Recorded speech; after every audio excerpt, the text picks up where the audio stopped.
পশ্চিমবঙ্গে তৈরি হবে শ্যামাপ্রসাদ মুখোপাধ্যায়ের মূর্তি ঘোষণা করেছেন খোদ মুখ্যমন্ত্রী শুভেন্দু অধিকারী। এরপর থেকে রাজ্যে বিভিন্ন প্রান্তে বেড়েছে শ্যামাপ্রসাদ মুখোপাধ্যায়ের মূর্তির চাহিদা। আগামী 6 জুলাই ডক্টর শ্যামাপ্রসাদ মুখোপাধ্যায়ের জন্মজয়ন্তী, আর সেই দিনকে মাথায় রেখেই রাত দিন এক করে কাজ করছেন কালনার খ্যাতনামা ভাস্কর শিল্পী জগৎ মণ্ডল। মার্বেল ডাস্ট, বিশেষ কেমিক্যালের মিশ্রণে তৈরি হচ্ছে একের পর এক মূর্তি। শিল্পী জগৎ মণ্ডলের কথায় 12টি মূর্তি তৈরির অর্ডার পেয়েছেন। আরও বেশ কয়েকটি অর্ডার এলেও সময়ের অভাবে তা গ্রহণ করতে পারেননি তিনি।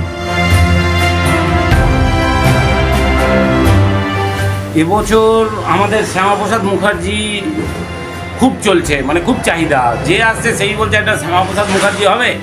তো এত মূর্তির অর্ডার, অলরেডি আমার 12 পিস মূর্তির অর্ডার নেওয়া হয়ে গেছে। তো আমি এখন বলছি যে 6 তারিখের মধ্যে, জুলাইয়ের 6 তারিখের মধ্যে দিতে হবে। তো কাজেই আমি বলছি না, এখন আর হবে না, সামনের বার। তো 2-1 চলেও গেছে, বলছে দেখি কোথায় পাওয়া যায় এরকম বিষয় কি ডেলিভারি বলছেন, আর তাহলে হচ্ছে কি এই কম সময়ের মধ্যে কি সবগুলো করে দেওয়া সম্ভব? হ্যাঁ, এটা মাস্টারপিস হলো। আর একটা অন্য অ্যাঙ্গেল থেকে হবে, আর বাদ বাকি এর থেকে আমরা মোল্ড করে নিয়ে নেবো। মোল্ড করলেই হয়ে যাবে, মোটামুটি আর 3-6 মধ্যে হয়ে যাবে। কালনারের শিল্পীর খ্যাতি শুধু রাজ্যের মধ্যে সীমাবদ্ধ নয়, রাজ্যের বাইরেও তাঁর কাজের সুনাম রয়েছে। কলকাতা রুবি মোড়ে স্থাপিত রবীন্দ্রনাথ ঠাকুরের মূর্তি তারই সৃষ্টি। এবার তার হাতে তৈরি ডক্টর শ্যামাপ্রসাদ মুখোপাধ্যায়ের মূর্তি স্থান পেতে চলেছে রাজ্যের বিভিন্ন প্রান্তে। তবে এত সাফল্যের মাঝেও রয়েছে শিল্পীর আক্ষেপ।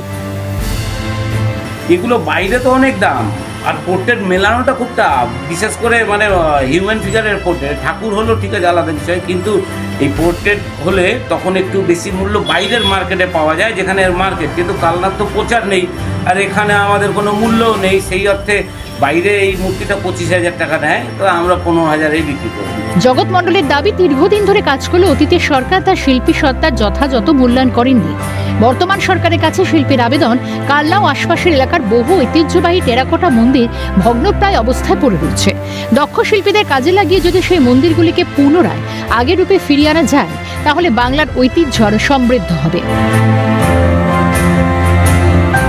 হয়ে যাবো, চোখে জল চলে আসবে। মানে কোনোদিনই আমি বহুবার গেছি আগের অনেক প্রশাসনিক পদে, উচ্চ পদের লোকের কাছে, কিন্তু সকলেই ফিরিয়ে দিয়েছে কোনো রকম। আজ পর্যন্ত কেউ বলতে পারবে না যে জগৎকে বা আমার সহযোগী যেই সমস্ত শিল্পী আছে তাদেরকে কেউ কোনোদিন সাহায্য করেছে। তবে আপনাদের মতোই সাংবাদিকরা অনেক সময় বলেছে যে জগৎ তুমি করো, তুমি কালনার আরও মন্দিরগুলো ঠিক করো, এই করো, এগুলো আমাদের একটা ঐতিহ্য। কিন্তু মানে আপনারা যেই অর্থে গুরুত্ব দিয়েছেন, তো সেই অর্থে আদারওয়াইজ অন্য কেউ।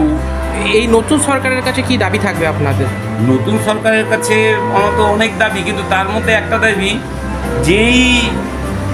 যেভাবে আর কি কালনার প্রাচীন যে ঐতিহ্য মণ্ডিত যেই সমস্ত মন্দিরগুলো আছে, সেই মন্দিরগুলো যেরকম ভগ্নদশা হয়ে ভেঙে পড়ে যাচ্ছে, রং করা হচ্ছে না, যেগুলো মূর্তিগুলো টেরাকোটাগুলো নষ্ট হয়ে যাচ্ছে, ওগুলো যদি আমাদের অর্ডার দেয়, তাহলে আমরা ওগুলো পুনরায় ঠিকঠাক করে আবার মন্দিরটাকে নতুন একটা রূপ দিতে পারি। এই সৃজন যাত্রার শিল্পীর অন্যতম সহযোগী তাঁর স্ত্রী বুলটি মণ্ডল। মূর্তি তৈরির প্রতিটি ধাপে স্বামীকে সহযোগিতা করেন তিনি। বুলটি দেবী জানান, ডক্টর শ্যামাপ্রসাদ মুখোপাধ্যায় মূর্তি তৈরি কাজের সঙ্গে যুক্ত থাকতে পেরে খুবই ভালো লাগছে। মানুষের ভালোবাসা, সম্মানই সবচেয়ে বড় প্রাপ্তি।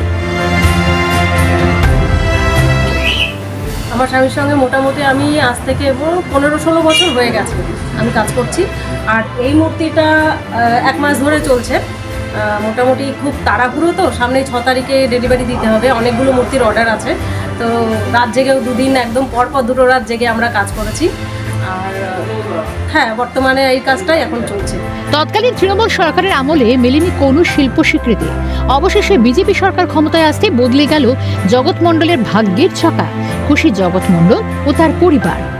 কাটোয়া থেকে অরূপ সেনগুপ্তের রিপোর্ট, ক্যালকাটা নিউজ।